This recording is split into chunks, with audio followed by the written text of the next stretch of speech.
buenas a todos, estamos en un nuevo video. Mi nombre es Juan Pablo Alvarado Garfias y el día de hoy les voy a presentar lo que es la introducción a la programación en el lenguaje Java. Soy estudiante de la Universidad del Istmo de la carrera de Ingeniería en Computación y eso es un pequeño proyecto de investigación que estoy llevando a cabo en la materia de programación orientada a objetos. Anteriormente he llevado cursos como programación estructurada y estructura de datos, donde usé el lenguaje C. Y muchos de los ejemplos que hagamos también no los voy a hacer exactamente en C, pero voy a hacer una pequeña comparativa, ya que es donde conozco un poquito más de cosas. Ahorita a Java, posiblemente como la persona que también está viendo el video, también me estoy introduciendo a este nuevo tema, a este nuevo lenguaje. Este es un paradigma completamente nuevo, ya que C es un lenguaje del paradigma estructurado y Java es un lenguaje orientado a objetos. Muchas instrucciones o muchas cosas que se hacían en C se pueden hacer también en Java, no hay ningún problema por eso. Vamos a empezar a ver más que nada la tabla de contenidos. Veamos, el primer tema va a ser estructura de un programa en Java. Vamos a ver cosas sencillas como los comentarios, definición de clases, de métodos. Vamos a ver que clase y método más o menos es como un tipo de dato abstracto y una función en el lenguaje C. Vamos a ver las sentencias y vamos a ver los identificadores. Los datos primitivos, como todo lenguaje, vamos a tener tipos de datos para representar números, caracteres, y en este caso en Java se pueden usar tipos de datos booleanos. En el lenguaje C no se podía hacer eso, ya que no existía como tal los tipos de datos booleanos. Aquí también hay rangos que se pueden utilizar para representar a los tipos de datos. También tenemos los caracteres especiales. Ese es un tema muy corto, ya que pues, son los caracteres que la mayoría conoce. Carácter de salto de línea, tabulación, retroceso, entre muchos otros. Entonces vamos ahora con los strings. Los strings, ahorita más o menos para hacer una idea, son un conjunto de caracteres. En algunos lenguajes ya se incluye de manera nativa, pero en Java incluso no es un tipo de dato primitivo. Incluso en muchos otros lenguajes no es un tipo de dato primitivo. En Java se va a manejar como la clase string. Entonces, por lo tanto, tiene métodos. Vamos a ver lo que son los operadores. Tenemos operador de asignación, operadores aritméticos, lógicos, relacionales. Vamos a ver que algunos nos van a servir para tomar decisiones y cambiar el rumbo de un programa. Vamos también palabras reservadas. Y vamos a ver algunos usos para cada uno. Incluso durante el video vamos a estar viendo algunas palabras reservadas y algunos ejercicios propuestos, pero esos son ya hasta el final. Más que nada tal vez por su complejidad. Cuando estemos viendo un tema voy a pasarme al JGrasp para hacer algunos ejercicios. Entonces vamos a empezar. Estructura de un programa en Java. Y como no, vamos a empezar por los comentarios, que es lo más sencillo. Cuando nosotros estamos creando un programa, por así decirlo, tenemos el código fuente, el conjunto de instrucciones que nos sirven para que podamos resolver un problema, que podamos crear, no sé, una interfaz. El motivo aquí es más que nada el conjunto de instrucciones que le damos a la máquina. Si nosotros de alguna manera, que de hecho es lo que se recomienda, queremos documentar algunas partes del código, podemos usar lo que son los comentarios. Más que nada porque a veces cuando estamos programando es necesario, o algunas funciones pueden llegar a ser demasiado complejas. Incluso cuando estamos empezando a programar, algunas funciones, métodos en este caso, se nos hacen un poquito complicadas de entender si lo volvemos a leer. Es como cuando estás creando un programa y después de un año que quieres volver a verlo, te sacas de onda porque no sabes ni lo que escribiste. Al final de cuentas tú lo escribiste, pero ya no recuerdas para qué funciona. Entonces para eso son los comentarios. Tenemos el comentario de una sola línea, cuando queremos tal vez explicar solo lo que hace una línea. Comentario de varias líneas y el comentario de documentación. Más que nada para fines de este video solo vamos a usar el de línea y el de varias líneas. Algo que también es muy importante aclarar es que no siempre es bueno comentar todo. No es muy buena idea tener todo ahí lleno de comentarios. Entonces empiezas a comentar solo las cosas importantes o cosas difíciles de entender a largo plazo. Vamos con el siguiente tema, que es la definición de clase. Bueno, para definir una clase se necesita lo siguiente: el nombre de la clase, las variables de instancia, que en este caso podrían ser sus atributos, el constructor y los métodos. Una clase es la representación de un objeto. En este caso puse el ejemplo de un coche. Un coche es el perfecto ejemplo siempre para una clase. El nombre de la clase sería coche, las variables de instancia o sus atributos, en este caso sería la marca, el modelo, el precio, entre muchas otras que representan al coche como sus atributos. Los métodos podrían ser arrancar, acelerar, frenar, pitar, entre muchas otras cosas. Los métodos son las acciones que puedes hacer con un objeto, por así decirlo. Por ejemplo, la clase alumno podría tener métodos como puede ir a revisar sus calificaciones. Entonces podrías crear un método que se llame de la clase alumno. Podrías crear un método que se llame revisar calificaciones, imprimir calificaciones, ver si está aprobado o no está aprobado. Vamos a ver de hecho un ejemplo con eso muy probablemente. La clase es representación de un objeto. Los métodos, como vamos a estar viendo, los métodos son la funcionalidad de ese objeto que estamos hablando específicamente en la clase. Por lo tanto, un método está dentro de una clase. Además de eso, para definir un método necesitamos lo siguiente. Modificadores de acceso, valor de retorno. A veces no es necesario como tal retornar algo porque como mencioné en el ejemplo del alumno, imprimir calificaciones lo podremos imprimir en la consola y sería una función que no regresa nada, sería un procedimiento. También necesitamos el nombre del método y sus parámetros en caso de necesitarlos. Por ejemplo, cuando nosotros queremos decirle agregar calificación o agregar nota o sumar décimas extra, por ejemplo, ¿no? Si el alumno ya tiene su promedio definido y queremos agregarle una décima, entonces podríamos crear un método que se llame agregar décimas al alumno. Sus parámetros en este caso sería el número de décimas que se quieren agregar. Sería, no sé, 0.2 o podría ser, o sea, la representación ya del número en la calificación, o puede ser un entero. En este caso podríamos decir, no, pues quiero una décima, 2 décimas, 3 décimas, y en el programa hacer la lógica para sacar la suma total del promedio del alumno. De momento estamos aquí con método y las sentencias. Bueno, antes de que empecemos, vamos al JGrasp para más un ejemplo de esto. Bueno, vamos a empezar. Vamos a escribir public class. Así definimos una clase. Entonces necesitamos el nombre de la clase. La clase se tiene que llamar igual que el nombre del archivo. En este caso todavía no lo he guardado, pero por ejemplo vamos a hacer la clase alumno, ¿no? Public class alumno. Perdón, esto no lleva así. Public class alumno. Y esto que estoy poniendo son bloques de son llaves, sirven para bloques de código. Es decir, que la clase alumno está dentro de lo que son desde que empieza el corchete de la llave hasta que termina la llave. Vamos a empezar a definir nuestro método main. Public static void main. Es la función que a veces, bueno, se puede decir que siempre se ejecuta. En este caso de nuestra clase, la función principal de nuestra clase. Vamos a usarla. Vamos a instanciar la clase. Como tal, ahorita no vamos a ver el constructor. Entonces podemos asignarlo de una vez. Private. Ahorita no lo hemos visto, pero los tipos de datos tenemos enteros, con punto decimal, el double, el float. Hay diferentes tipos de datos, pero de momento vamos a hacerlo promedio, nada más. Igual a 0. Entonces, vamos a hacer de mientras, o mejor, vamos a usar con punto decimal. Y vamos a ponerle que es 8.8. Entonces vamos a crear un método. De momento ya tenemos definida la clase alumno. Vamos a crear el método que sea sumar decimales. Public void, por ejemplo. No vamos a regresar nada, o simplemente lo vamos a sumar. Vamos a ponerle el nombre de la función sumar agregar a promedio. Vamos a llamarlo así. Y ahora vamos a decirle que el promedio, o bueno, this.promedio.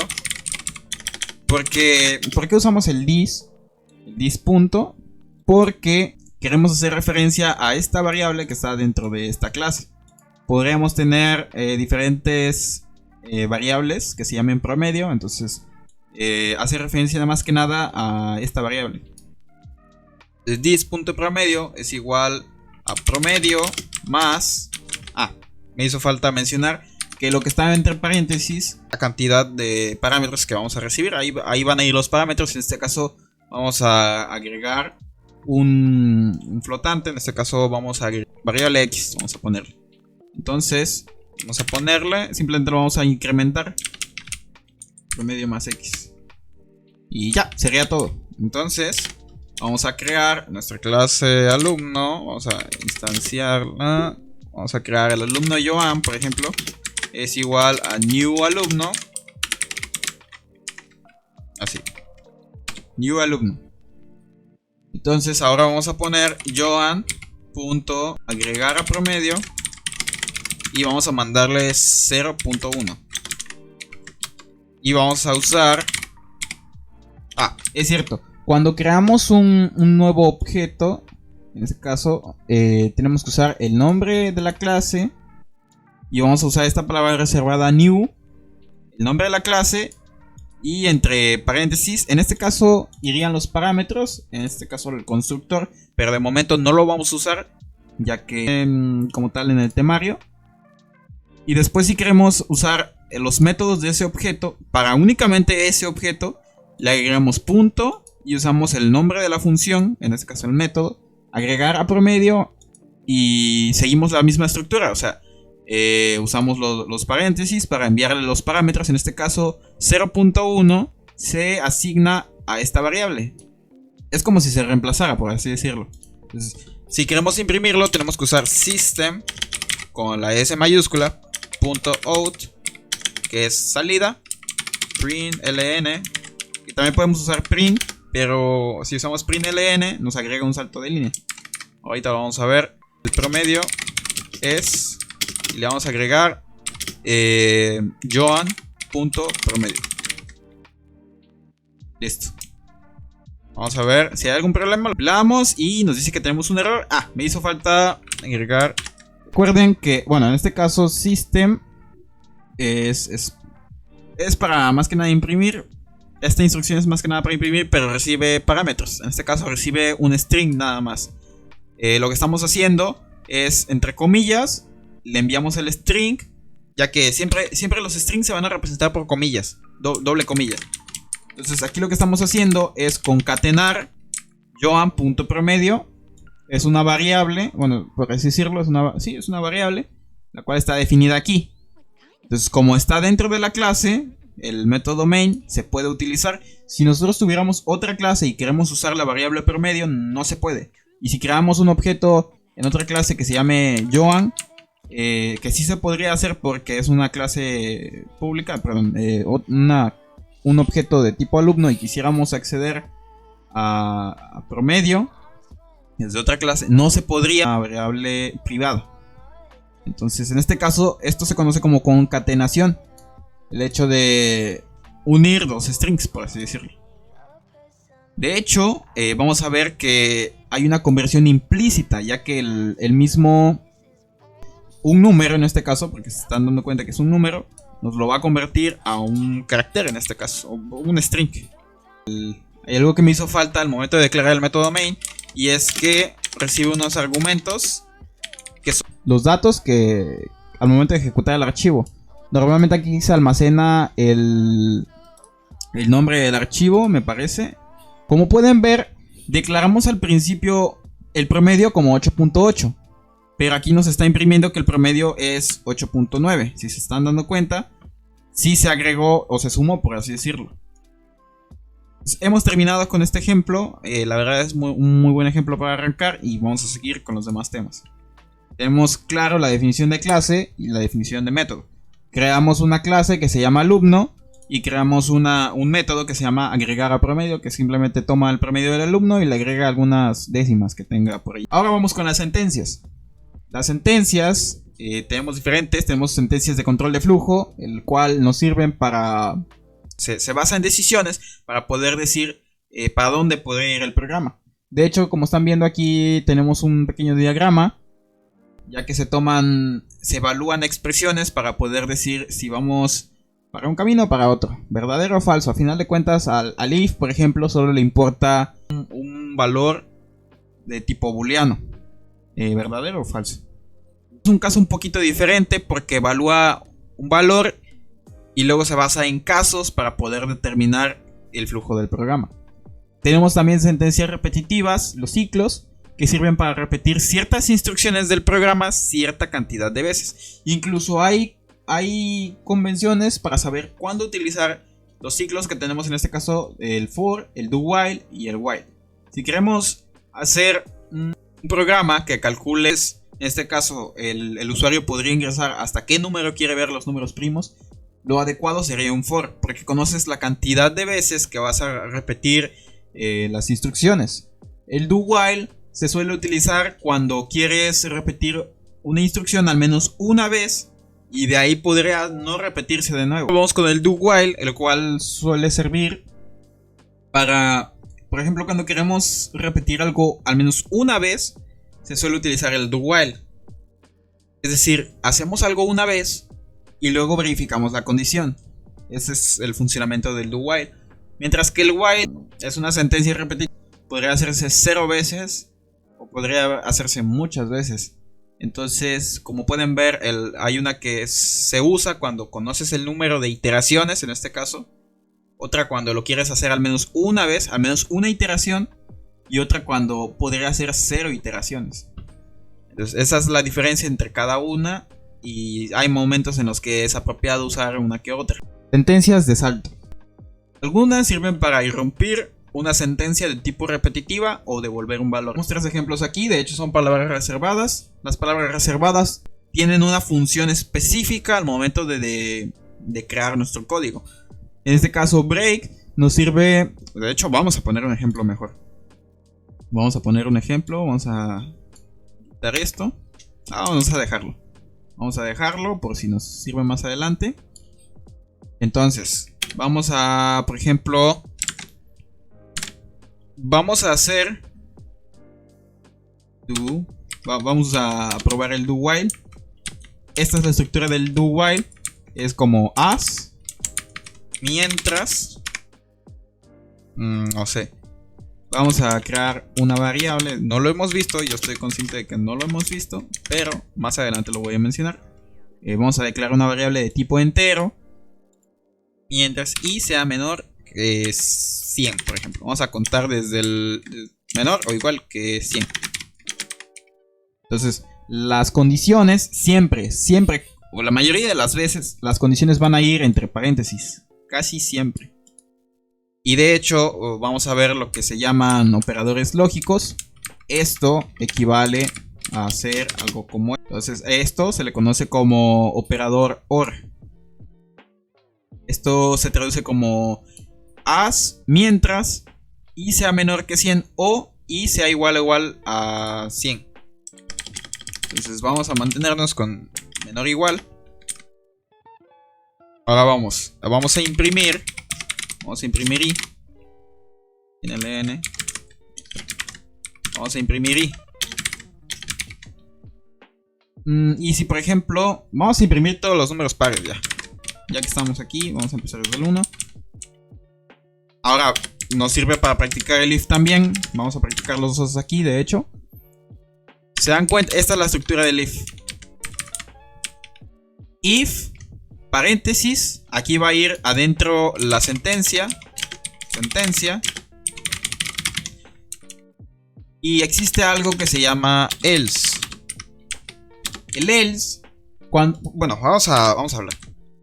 Lo que está dentro del if retorna un valor verdadero, o en este caso true. Se ejecuta los bloques de códigos que estén adentro del if.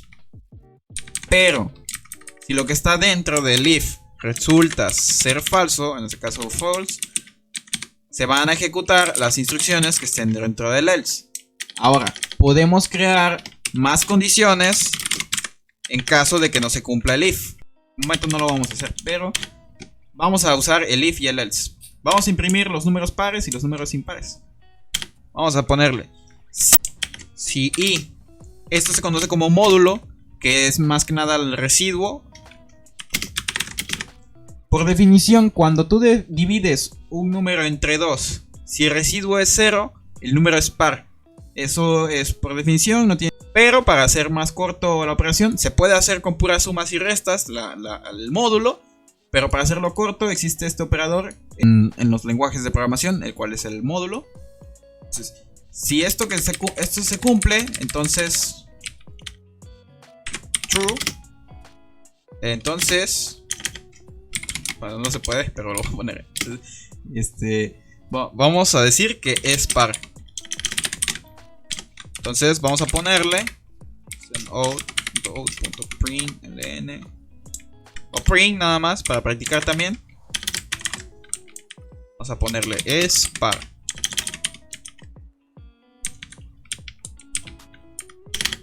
Print aquí y aquí vamos a ponerle print.ln.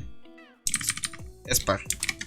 Y ahora, si no se cumple esto, cuando tú divides entre 2, solo hay 2 posibles resultados en el residuo, 0 o 1. Y eso tiene mucho que ver con un ejercicio que vamos a ver. El sistema binario, perdón. Entonces vamos a crear, ahora, si no se cumple, es impar, vamos a ponerlo.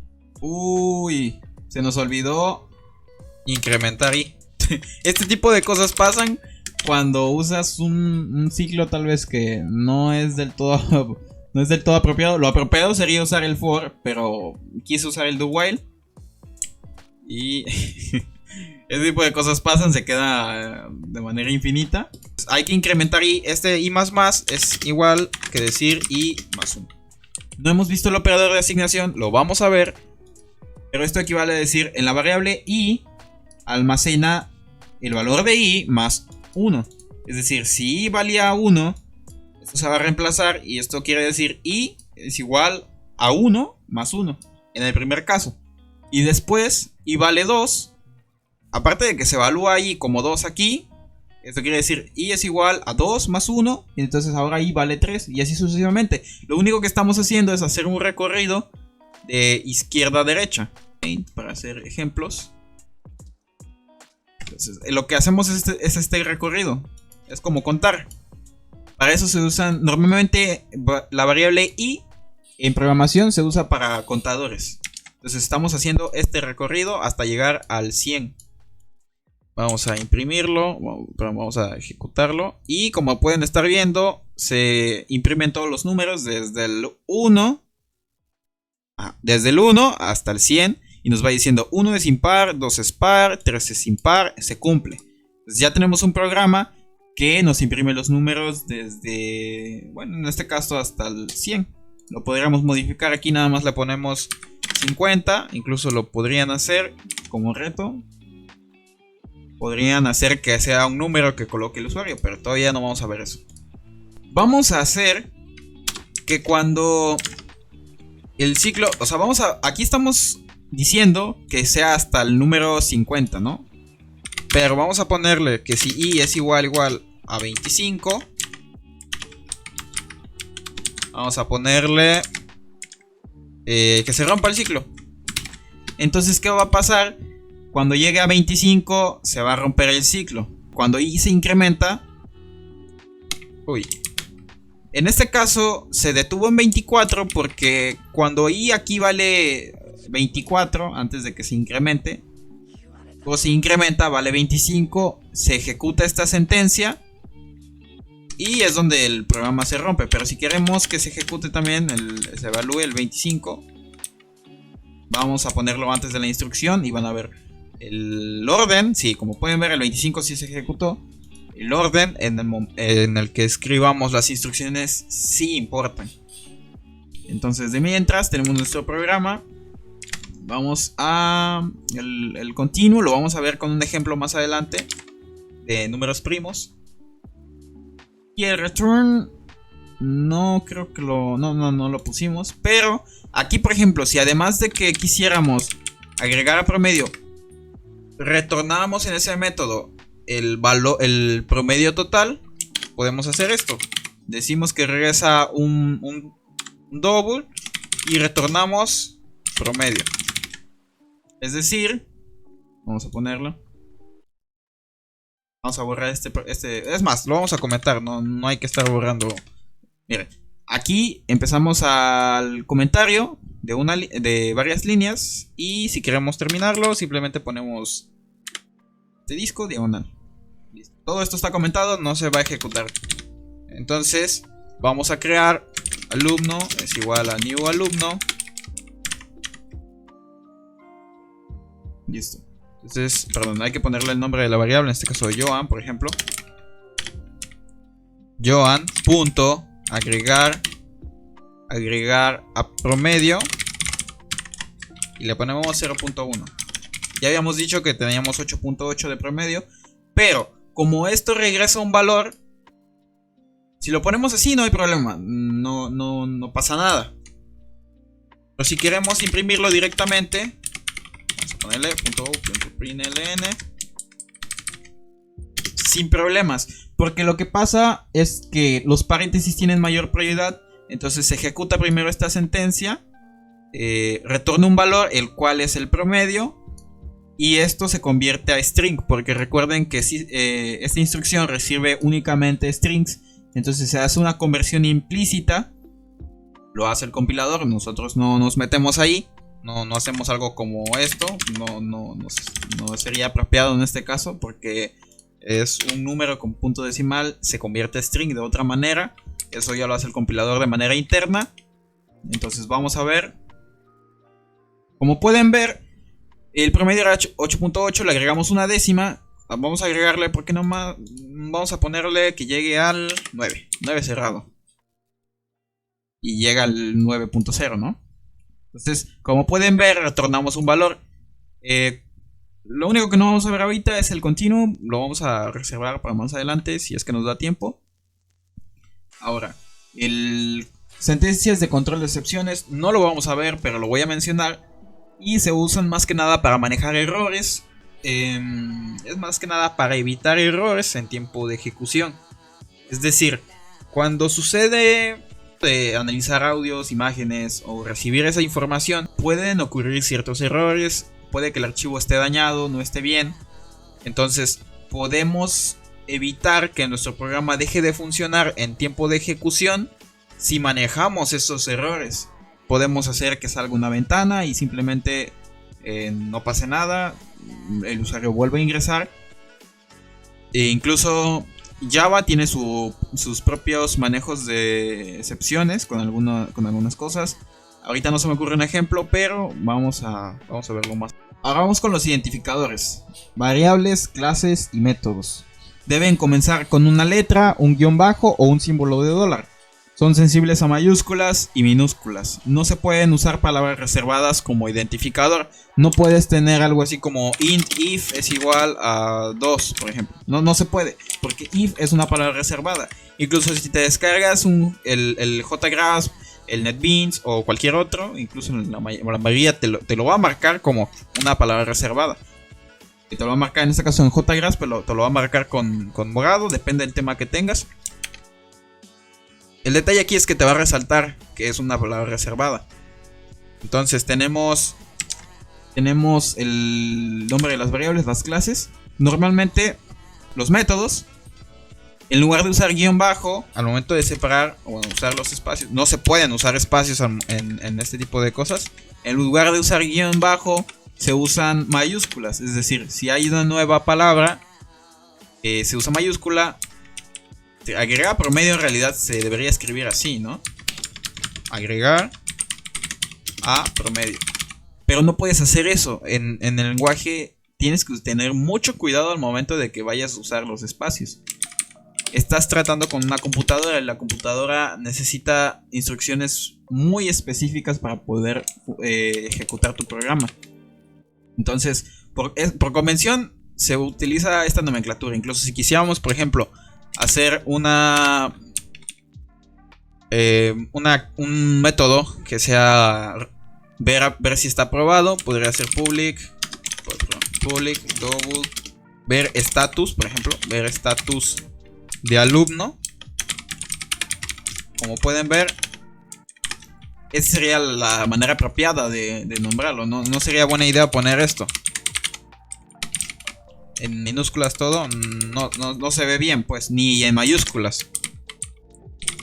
No es buena idea. De hecho, ahorita vamos a ver en la misma diapositiva Las constantes son las que son en mayúsculas y cuando tienen espacios se usan guión bajo. Es decir, por ejemplo, final pi es igual a 3.141592, me parece que son los primeros decimales. Entonces, pi en mayúsculas. Si por ejemplo tuviéramos final se usa para declarar las constantes. ¿Qué significa constante? Constante es un valor que nunca va a cambiar a lo largo del programa. Por ejemplo, pi es una constante, incluso en matemáticas. Yo lo dije así porque en matemáticas también es una constante, no pi como tal no cambia. Por ejemplo, precios de boleto. Por ejemplo, precios, si vas a un cine, el precio es fijo, tal vez, depende del lugar. Entonces podrías, por ejemplo, precio boleto. Algo que me hizo falta mencionar es que también, aparte de usar final, tienes que usar el tipo de dato. En este caso, int es para enteros, double es para flotantes con punto decimal. Entonces, por ejemplo, double es lo apropiado para el precio del boleto. Por ejemplo, 60.5. 60 pesos con 50 centavos es lo que vale el boleto. Entonces, este valor no cambia y no lo podemos modificar a lo largo de todo el programa porque nos marca ahí un error. Si una variable va a ser constante, es constante y no se puede modificar. Eso es ley, no se puede modificar. Lo que quiero agregar es que una buena práctica es usar el camel case. Lo pueden investigar, aquí no lo vamos a tratar. Es una convención de nomenclatura en programación. Y así como camel case, hay muchas otras variantes del camel case u otras nomenclaturas que se usan. Ahora vamos con los tipos de datos primitivos, los cuales ya hemos estado usando, pero vamos a verlos a profundidad aquí. Tipos de datos primitivos numéricos. En los lenguajes de programación, en casi todos, hay dos maneras de representar datos numéricos. Cuando quieres representarlo con número decimal y cuando quieres representarlo con números enteros, es decir, sin punto decimal. Pensemos en esto. Cuando vas al supermercado y ves los precios, siempre, aunque sean, por ejemplo, 5 pesos, están marcados como 5.00, ¿no? Incluso a veces puedes encontrar liquidaciones con nomenclaturas como .03 es primera liquidación, perdón, tercera liquidación. Primer proceso de liquidación. .02 es el segundo proceso de liquidación y .01 es el tercer proceso de liquidación, es decir, está en su último proceso de liquidación.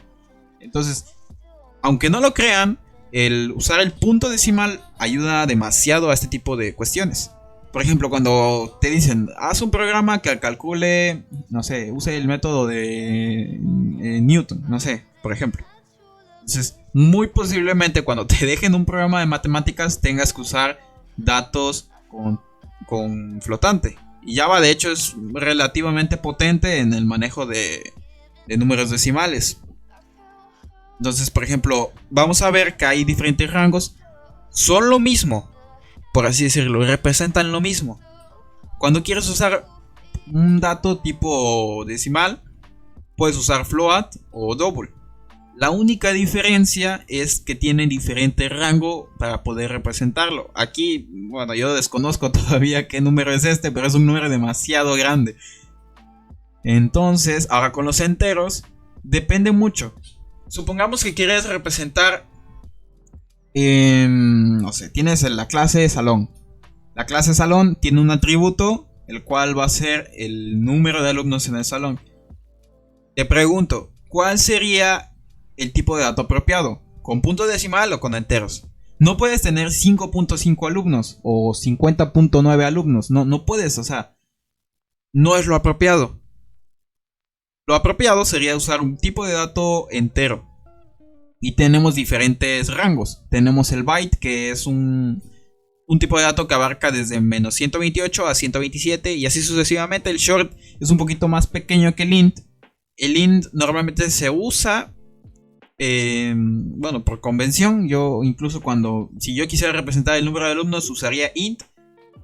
Pero también tiene más que nada, tiene que ver con la memoria que ocupa cada variable. Aquí no lo tengo, pero el byte es el que ocupa menos memoria que todos los demás. Eso, no puedes comparar el byte con el double. Porque hasta tiene que ver el rango tiene mucho que ver con que no puedes dar un número. Si tienes una variable de tipo byte y le asignas 130, te va a marcar un error.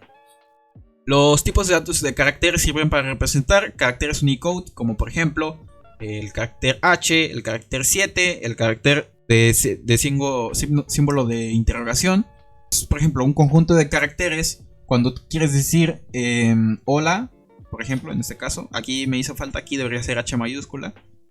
Hola se representa como, bueno, la cadena hola se puede representar como un conjunto donde tenemos el carácter H seguido del carácter O, seguido del carácter L, seguido del carácter A. Es una muy buena manera de verlo. Incluso te va a servir para poder identificar los strings más adelante. Tenemos los tipos de datos booleanos que funcionan para representar valores verdaderos o falsos. Aquí en este caso lo vimos y directamente lo vimos al momento de usar el if, ya que esto siempre arroja true o false.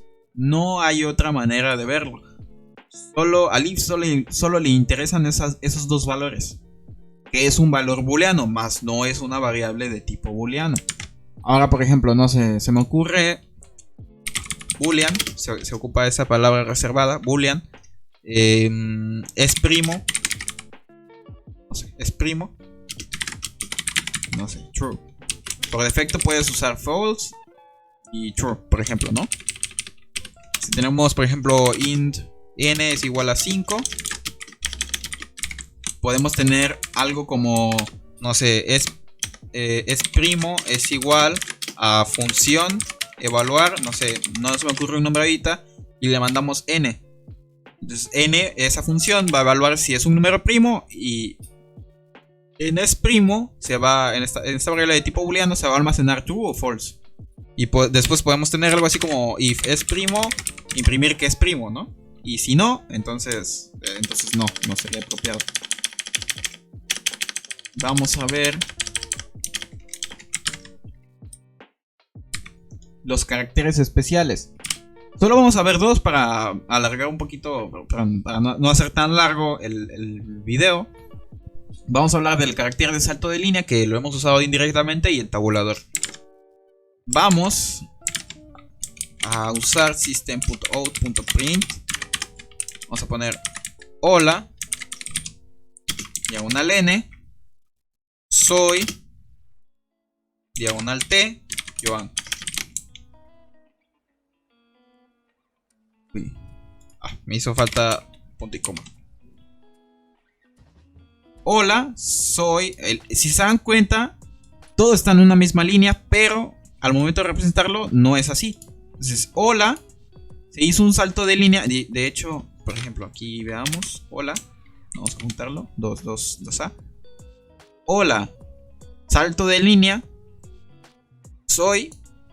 Y el tabulador son 4 espacios. Entonces veamos. 1. Uy, no se puede. Pero me parece que son 4. Soy Joan. Y podremos usar otro tabulador. Soy Joan Pepe. Entonces vamos a ver que Pepe también sale con 4 espacios. De hecho, te puedes ir al blog de notas. Te puedes dar cuenta. Por ejemplo, A. Puedes estar viendo que está colocando espacios. Sí, me parece que son vamos a ver. 1, 2, 3, 4. Depende de dónde lo hagas, pero que yo sepa son 4. Entonces vamos a ver. Hay otras maneras de representar las comillas. Porque por ejemplo cuando estás imprimiendo, estás usando estos caracteres de manera especial. No puedes hacer esto porque le estás indicando, perdón, no puedes hacer esto porque si te das cuenta se acaba de desmarcar el color. Si quieres imprimir doble comilla tienes que usar el diagonal comilla. Y ahorita vamos a ver, se ejecuta, no hay problema. ¿Y qué pasa si nosotros quitamos el diagonal? Hay un error, porque esto se ocupa más que nada para los strings, y al no colocarlo el compilador no sabe exactamente qué es lo que quieres hacer. Necesitamos, si queremos incluso hacer la primera comilla, la comilla simple, perdón, también tenemos que ponerlo. Y también me parece que es con la misma línea. Es que si colocas algo así como eso, no estoy seguro si te marca error. Pero si colocas 2, se imprime la línea nada más. Son casos especiales, nada más que nada. Ahora vamos con los strings. Como les dije, string no es un tipo de dato primitivo, pero es una clase. Podemos usar, de hecho es una de las clases que más me gustan, porque tiene métodos que sirven demasiado al momento de querer representar, resolver un problema. Vamos con los strings. Aquí puse una imagen para que se vea un poquito más simplificado. Un string se traduce como cadena en español. O sea, la traducción literal de string es cadena. En programación, un string es un conjunto de caracteres, como lo había mencionado. Usualmente representa palabras o nombres. Existen lenguajes de programación que manejan los strings de forma nativa. Pero en el caso de Java, esto no es así del todo, pues un string no es un tipo de dato primitivo, como lo había mencionado antes. Pensemos cuando vamos a la tienda. Cuando vamos a la tienda, ¿cuántos datos se te ocurren representar? Por ejemplo, precio de productos. Vamos a ponerlo aquí en el bloc de notas. Vamos a ponerlo en el bloc de notas. Precio de productos. ¿Qué otros datos? Por ejemplo, número de productos. Productos en liquidación. Nombre del producto. Nombre de un producto, por ejemplo. Código de un producto.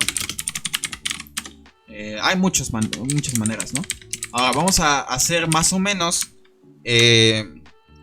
Vamos a pensar en qué tipo de dato sería el adecuado. El precio de los productos es muy obvio. Double o float. Sí, porque a veces cuesta con punto decimal. Número de productos. Podría ser int. Yo creo que int o long. Sí, de plano tiene muchos productos. Productos en liquidación. Sería adecuado usar un array en este caso. No es un tipo de dato como tal primitivo, pero es lo adecuado. Array no viene como tal en el temario. Vamos a hacer un ejercicio que ocupa array indirectamente. Un array es un arreglo, su traducción. Es como el string con los caracteres, pero un array no es estrictamente un conjunto de caracteres. Es un conjunto de variables que son del mismo tipo, que están guardados de manera consecutiva en direcciones de memoria. Es decir, que están uno detrás de otro, por lo que puedes hacer algo así como esto. Si tienes el array productos, liquidación, puedes ocupar posiciones. Y si son unas matrices, puedes usar una especie de coordenadas para poder referenciar en qué tipo de... Por ejemplo, productos liquidación 0. Y tienes productos como un conjunto de datos como fabuloso 30 0.01, ¿no? Por ejemplo, para almacenar qué tipo de liquidación es. Y luego tenemos Pinol, que no sé, cuesta 25 pesos y tiene 0.02 de liquidación. Está en su segundo proceso de liquidación. Y así sucesivamente, cuando te hace referencia a la posición 0, hace referencia al primero, por así decirlo, al fabuloso en este caso. Si tuvieras más, por ejemplo, te refieres al 1, te refieres al Pinol. En este caso, un array no es estrictamente... Incluso podría ser un conjunto de datos, donde puedes tener strings, puedes tener enteros, flotantes. No hay restricción. Simplemente la restricción es que tiene que ser del mismo tipo de dato. Y no te puedes exceder. Por ejemplo, si solo tuviéramos 2, no puedes poner esto.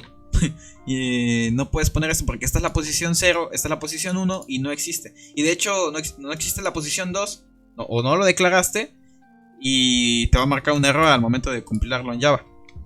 Ahora, el nombre del producto sería adecuado usar un string, porque tienes, por ejemplo, fabuloso, vamos a ponerlo, es igual al conjunto de caracteres, donde está la F,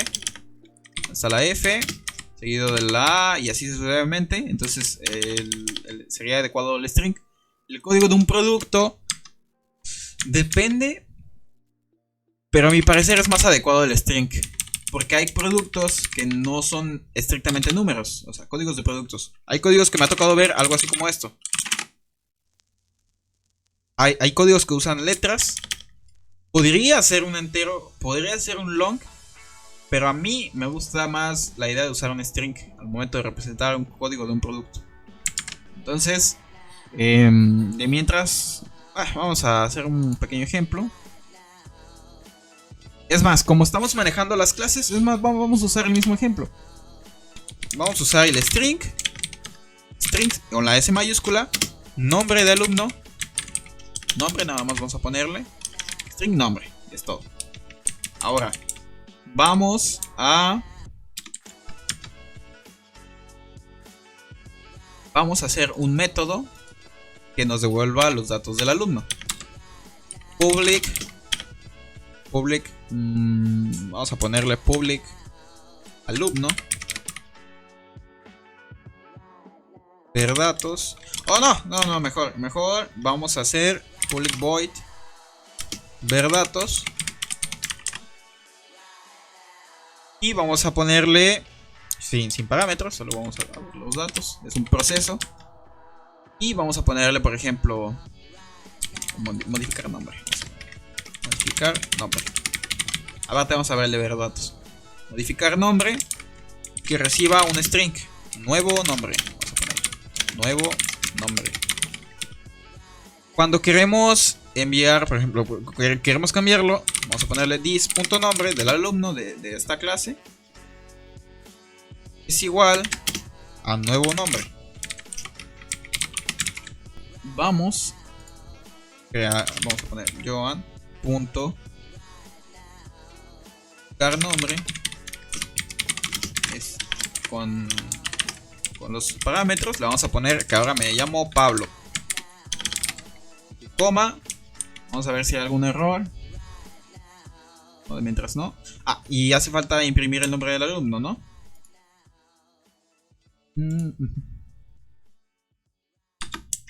Vamos a crearlo como rutina.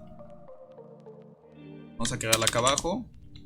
Public void ver datos sería. Y recibe nada, no es necesario. Vamos a ponerle system.out.println. Le ponemos nombre. Ahora concatenamos. Le ponemos nombre.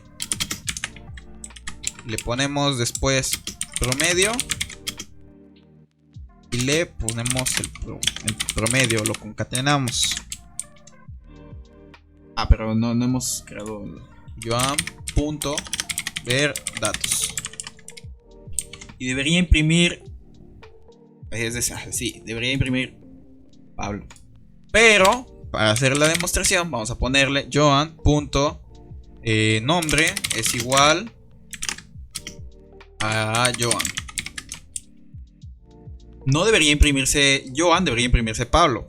Aunque estamos haciendo referencia a que esta variable de tipo string, la variable nombre, se va a asignar Joan. Si por ejemplo nosotros comentamos esta línea, debería decir Joan. Exactamente, Joan y mi promedio, ¿no? Pero como estamos modificándolo, se muestra el cambio de mi nombre. Entonces de esta manera los strings se pueden tratar como si estuvieras diciendo A es igual a 2 y luego int A es igual a 2 y luego int B, lo mismo que int A es igual a 2, int B es igual a A, por ejemplo, ¿no? Eso se puede. Es como si estuvieras hablando, es casi lo mismo pues en términos de los strings. No hay problema con eso. En C tendrías que usar algo como esto. Si tienes dos cadenas, por ejemplo char.cadena 1 y luego tienes la otra que se llama cadena 2, tendrías que usar algo así como función strcpy, que es como copiar cadena. Me parece que era cadena 1 en la cadena 2. La cadena en la que quieres meter los datos y qué cadena es la que quieres meter los datos. Entonces, en este caso no. En este caso puedes poner como cadena. En Java se puede hacer así como cadena 1 es igual a cadena 2. Y no hay problema con eso. Entonces vamos a seguir. Hay métodos, de hecho, hay métodos. Por ejemplo, Joan.nombre. Vamos a buscar. Oh, no, ahorita no, pero por ejemplo, Joan.nombre. Por ejemplo, to uppercase me parece. Hay otro que es is equals a otra cadena, por ejemplo. Hay diversos métodos. Hay métodos para, incluso por ejemplo, si tenemos no sé, int a es igual a 2. Hay un método que nos deja hacer eso, que es string.valueOf y le mandamos el entero. Hay diversos métodos de string que se pueden utilizar para estos casos. Y de hecho el string es de forma nativa, como, o sea, por así decirlo, no necesitas importar una librería. Vamos ahora con los operadores, que los hemos estado usando de manera indirecta. Hemos usado el de suma y el de multiplicación, me parece. Usamos el de módulo aquí y usamos el de suma. Pero vamos a ver. Entonces, vamos con el operador de asignación. Lo hemos estado usando. Es cuando a una variable le asignas una cosa. Y ese es el operador de asignación. El operador de asignación no es exactamente... se puede decir, sí, es igual que el de matemáticas. A es igual a B, A es igual a X cuadrada, no lo sé. O X cuadrada es igual a 1. En este caso, lo que está del lado izquierdo es donde se va a almacenar. Y lo que está del lado derecho es el valor que se va a almacenar en lo que está del lado izquierdo. Por eso es que aquí estamos viendo comillas y aquí no. No sería apropiado al revés. Es decir, que sí importa el orden. No podemos hacer esto. Nos va a marcar un error. Vamos a compilarlo para que vean que sí marca un error. Porque esto no es correcto.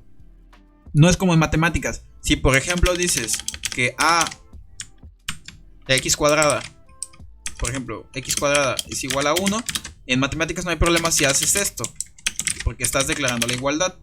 O por ejemplo, a es igual a b, y luego b es igual a a. No hay problema en matemáticas cuando haces esto. Pero aquí sí importa el orden. Tenemos el operador aritmético, que los hemos estado usando. De hecho usamos el módulo. El módulo también tiene una prioridad, pero no lo coloqué en las diapositivas. Tenemos por aquí el operador de suma. Este operador sí es de suma, pero en realidad es para concatenar. También el operador de suma se usa para concatenar cadenas. Tenemos por ejemplo, ¿qué pasa si queremos hacer este programa, pero en lugar de que almacene, de que haga un contador con los números pares e impares? ¿Qué pasa si queremos almacenar la suma de ellos? Le pones igual a 0. La multiplicación, mejor dicho, ¿no? Para usar otros operadores. El i se va a quedar igual. Entonces simplemente borramos esto. Y en cont debería ser 1, porque cont es igual a cont por 1 por ejemplo lo que vale i. Vamos a decir, si por ejemplo tenemos i vale 1, entonces sería 1 por 1. Y luego si i vale 2, esto es lo que queremos hacer. Y ahora la suma de todo esto lo debemos almacenar en cont, ¿no? No sería muy apropiado usar cont, entonces usemos suma. Y es un poquito raro porque vamos a estar a la suma por, pero bueno, suma por i. Entonces, vamos a almacenar por ejemplo la multiplicación de hasta el 9, por ejemplo. No, hasta el 10 mejor. Vamos a ver. No lo hemos impreso.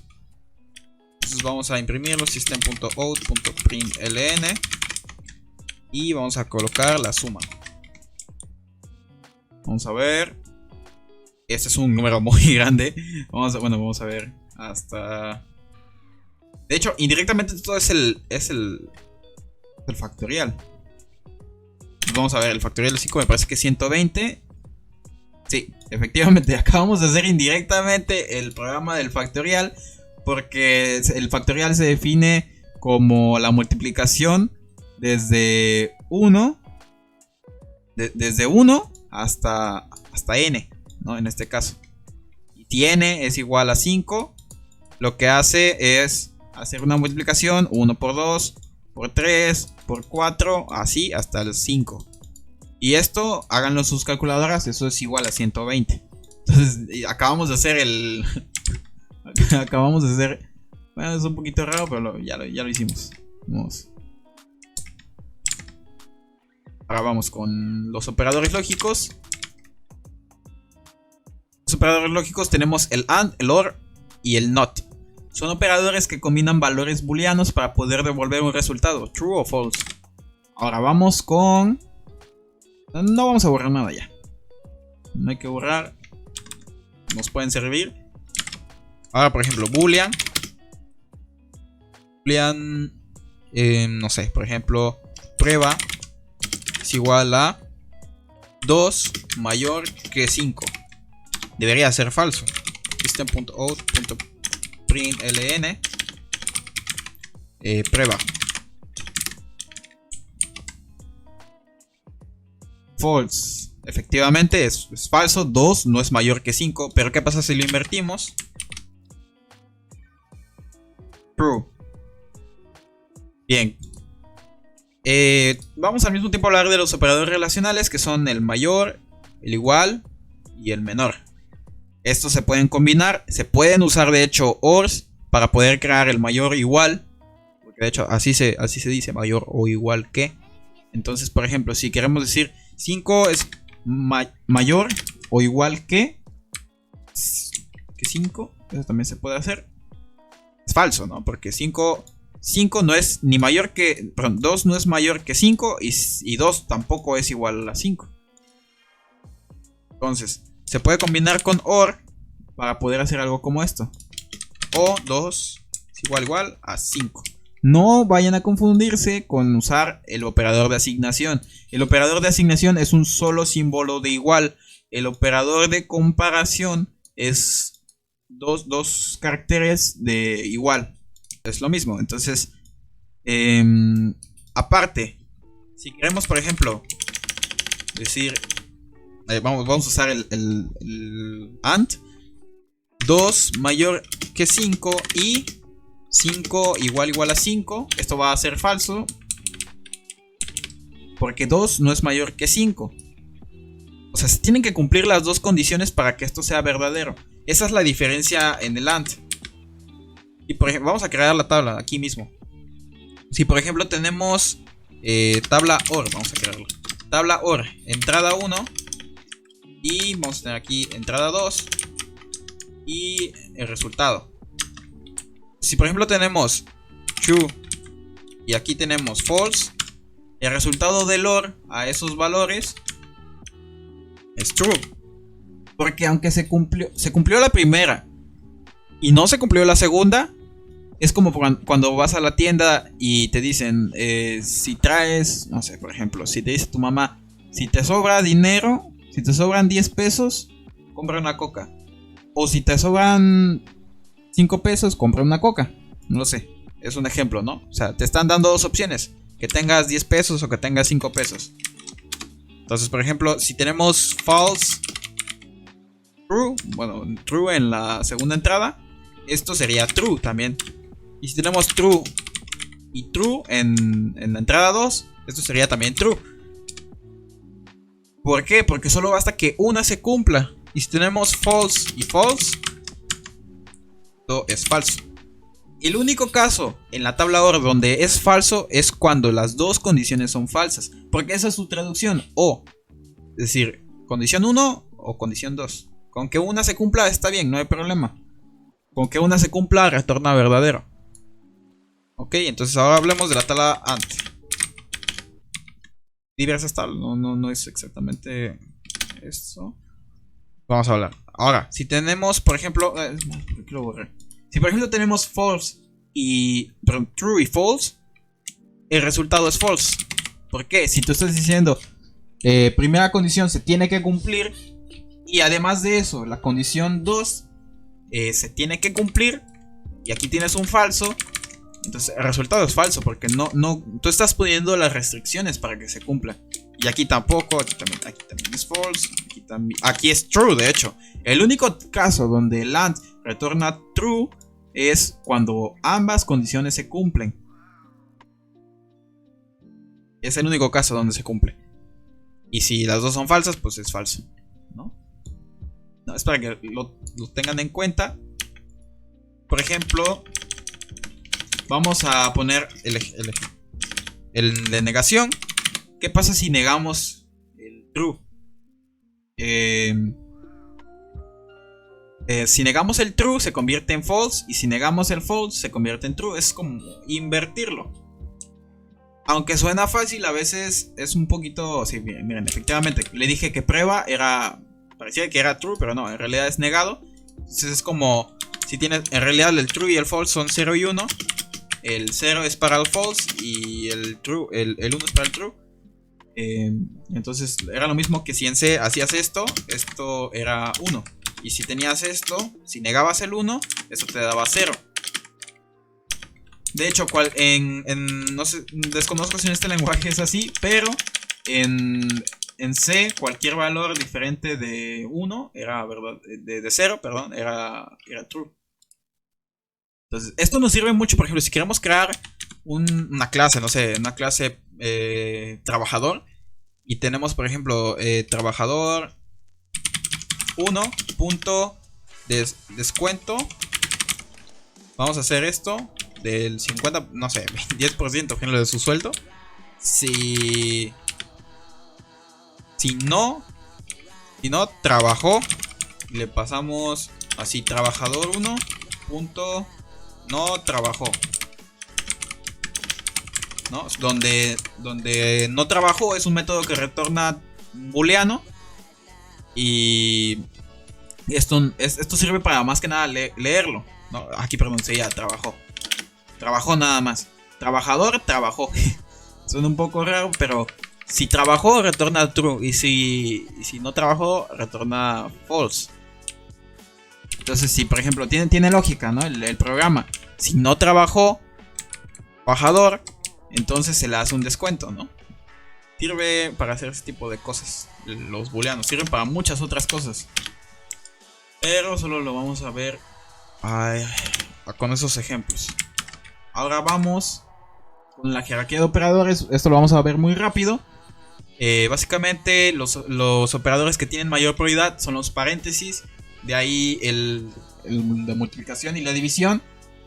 De ahí sigue el de suma y resta. De ahí los operadores relacionales, el operador de negación, el operador AND y el operador OR. Entonces, es para que lo tengan en cuenta cuando hagan sus programas. Ok, ahora vamos con conversión de tipos. Lo hemos estado usando indirectamente también. Versiones de tipo, conversión implícita. Es una conversión que realiza el mismo compilador o intérprete. Un ejemplo es la suma de A igual a 2.5, B es igual a 3, C es igual a A más B. El compilador en este caso es el que convierte los tipos para poder hacerlo. Incluso lo hemos estado haciendo con esto. Promedio, si se dan cuenta, es una variable numérica.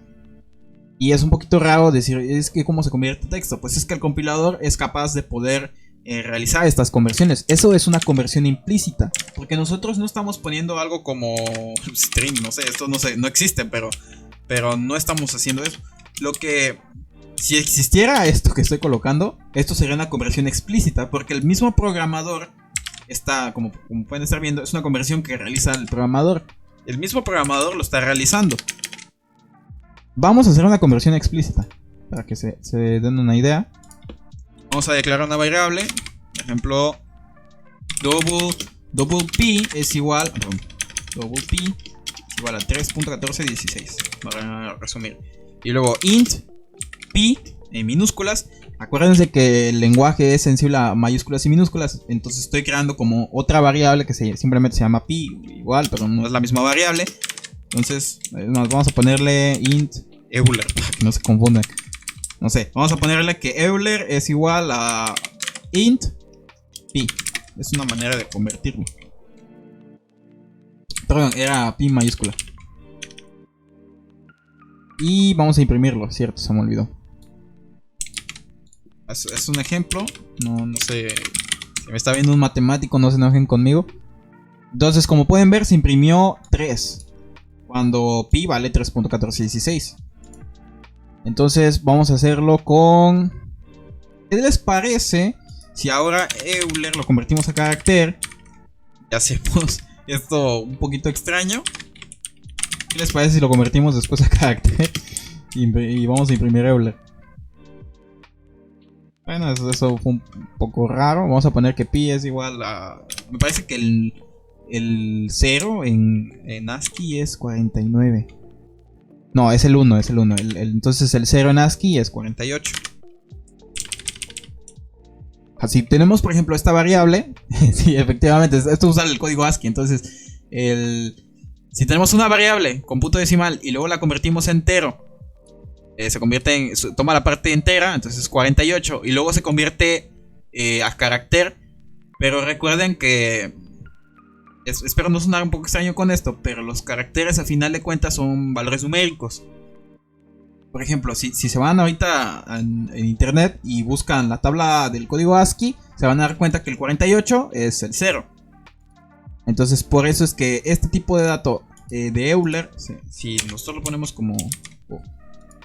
Nosotros lo ponemos como carácter, por eso es que se imprime el 0. Entonces, con eso creo que quedó muy bien explicado lo que es la conversión implícita de conversión explícita. Conversión explícita incluso también es cuando tenemos, por ejemplo, el que le había mencionado antes, string.valueOf. Es para convertir un valor, me parece, entero o cualquier otro tipo de dato a string. Hay otros que se llama string, integer, no, perdón, parseInt, parsefloat. Hay diversos métodos. Me parece que hay otros como Sale que te sirven para convertir también. Ahorita no conozco todos los métodos, pero para que se den una idea, también hay uno que se llama toString que te sirve para convertir también a string. Entonces, este tipo de de métodos también te sirven para hacer conversiones explícitas. Ahora vamos con las palabras reservadas. Esto lo vamos a ver muy rápido porque hemos estado usando palabras reservadas todo este tiempo. Y como pueden estar viendo, algunos que usamos es el for. El for no lo usamos, pero el for pues expliqué su funcionamiento. El new si lo usamos para declarar el objeto. Cuando se declara un objeto ocupas el new. El return si lo usamos también. El goto ya no se usa. El goto era anteriormente en lenguajes más antiguos. Los ciclos no eran como tal ciclos, sino usabas la instrucción goto. Si se cumplía una condición, te ibas a cierta parte del código. También tenemos la palabra in, que sí usamos. El short lo vimos, pero no lo usamos. Es como un entero más corto. Usamos el char, boolean, do, final, if. Es como el void también lo usamos. El void es vacío, ¿no? Si buscan la traducción, es vacío en español. Vamos a ver los ejercicios. Esto ya lo hicimos, entonces indirectamente lo habíamos hecho. Entonces realiza un programa en Java que calcule el factorial del número. Ya lo hicimos. Vamos con el ejercicio 2 que dice: realiza un programa que reciba en el último ejercicio. Vamos a crear nuestra clase ejercicio. Me parece que es... sí, ejercicio. Y vamos a crear nuestro método main. Public static void main. String args. Aquí los corchetes. Recuerden que vamos a convertir a la base de binario a decimal. Se pueden buscar un video si quieren entenderle un poquito más al ejercicio. Pero bueno, el sistema binario solo consiste en ceros y unos, a diferencia del sistema decimal que tenemos para contar desde el 0 al 9. Bueno, vamos a continuar. Vamos a declarar. Vamos a usar una nueva librería, la cual no habíamos visto. Util.scanner. Esta librería nos va a servir para poder obtener datos desde el teclado del usuario. Déjenme un momento. Sí, va. Lo que pasa es que ahorita no se me estaba grabando el audio. Entonces, string, creamos perdón, vamos a crear el escáner. En este caso, keyboard, KB. Yo suelo poner esto. New scanner. Y le pasamos system.in como parámetro.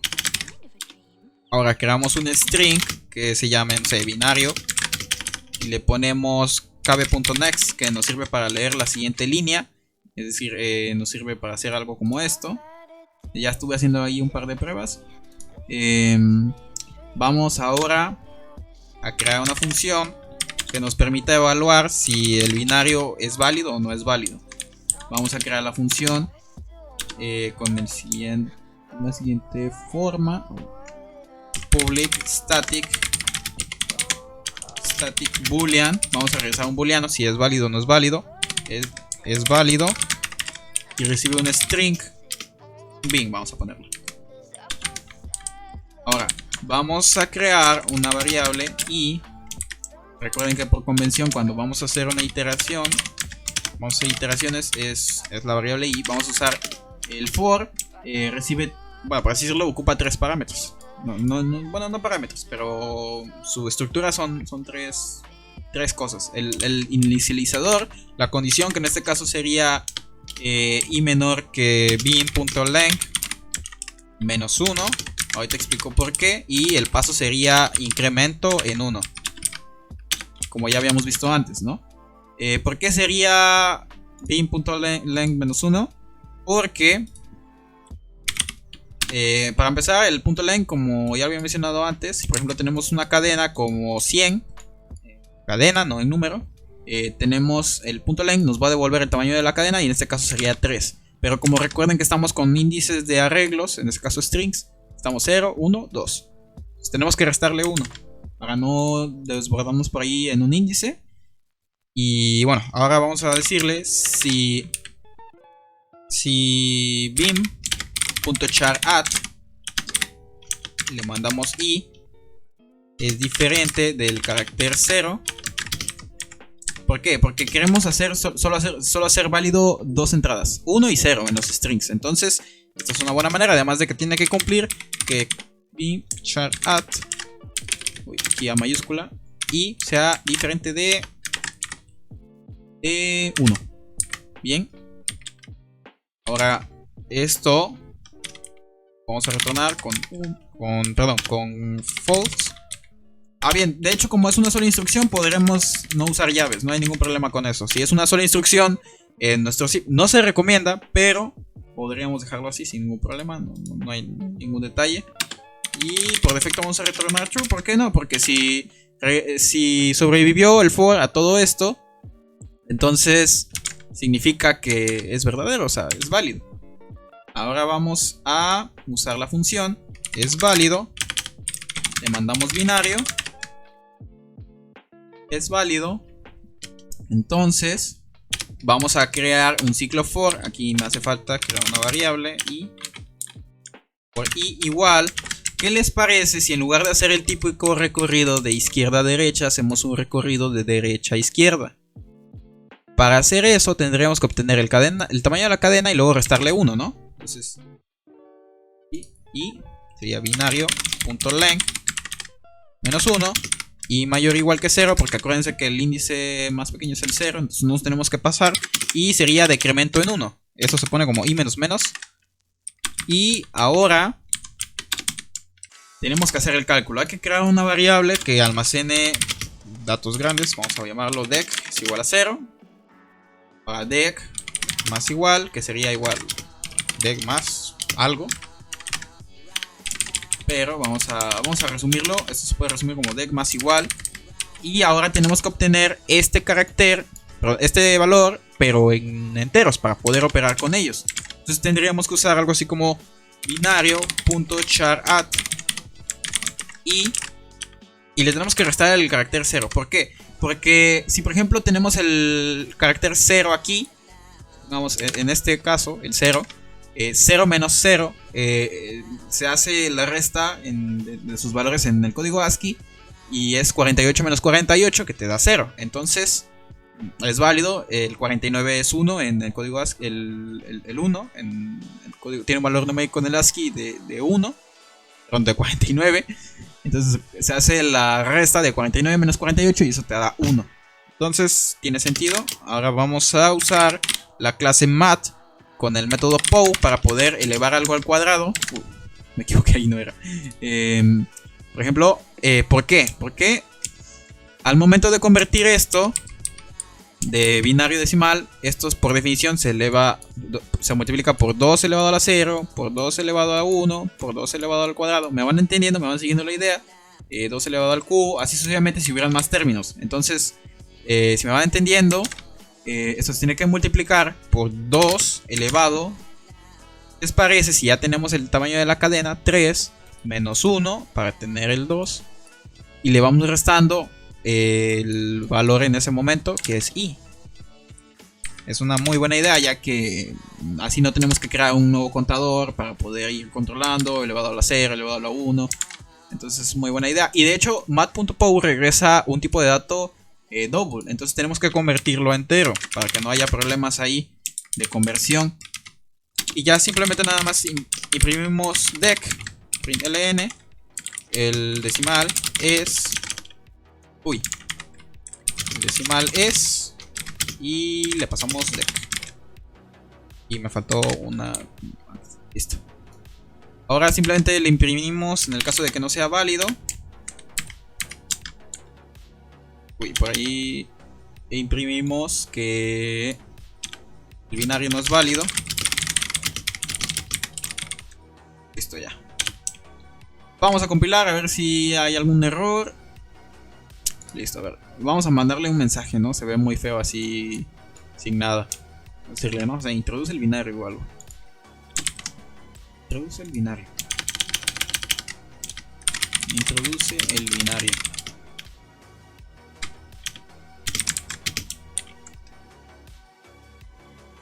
Vamos a ver. Ahora sí. Introduce el binario. 100. Decimal es 1. Eso no debería ser así. Por ahí algo me está fallando. 2 elevado a la...